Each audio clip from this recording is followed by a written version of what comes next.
Hello বন্ধুরা, আজ আমি আপনাদেরকে এমন একটি রেসিপি তৈরি করে দেখাবো। তা হলো চাল কুমড়ার পাতা দিয়ে কিভাবে ভর্তা বানানো যায়। এই রেসিপিটি খেতে অনেক ভালো লাগে। দেখেন, প্রথমে আমি চাল কুমড়া পাতাগুলো নিয়ে নিয়েছি। এই পাতাগুলো ভালো করে সবগুলা কুচি কুচি করে ছিঁড়ে নিব। ছিঁড়ে তারপর ভালো করে ধুয়ে নিব। আসসালামু আলাইকুম, আমার চ্যানেলের পক্ষ থেকে আপনার সবাইকে স্বাগতম।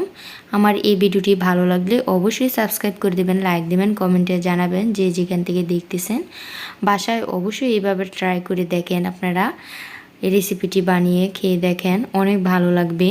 ভালো করে ধুয়ে তারপর সিদ্ধ করে নিতে হবে। সিদ্ধ করে চালুন দিয়ে ছেঁকে নিতে হবে।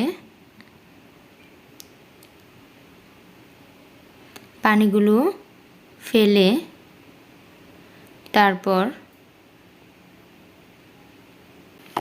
সাথে দিয়ে দিব রসুন কুচিগুলো, দিয়ে দিব কাঁচামরিচ, দিয়ে ব্লেন্ডার করে নিব। আপনারা চাইলে শিলপাটা দিয়ে বেটেও নিতে পারেন। আমি ব্লেন্ডার করে নিয়েছি। দিয়ে দিলাম এখন আমি রসুন কুচি, পরিমাণ মতন তেল দিব।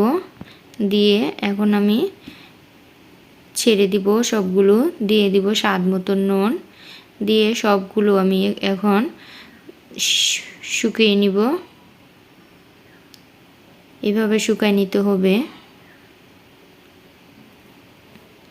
জালটা হাই করা যাবে না, লো করে দিতে হবে, মিডিয়ামে রাখতে হবে, আস্তে আস্তে হয়ে যাবে।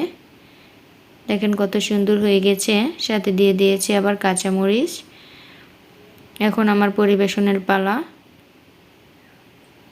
খেতে অনেক ভালো লাগে এই খানাটি।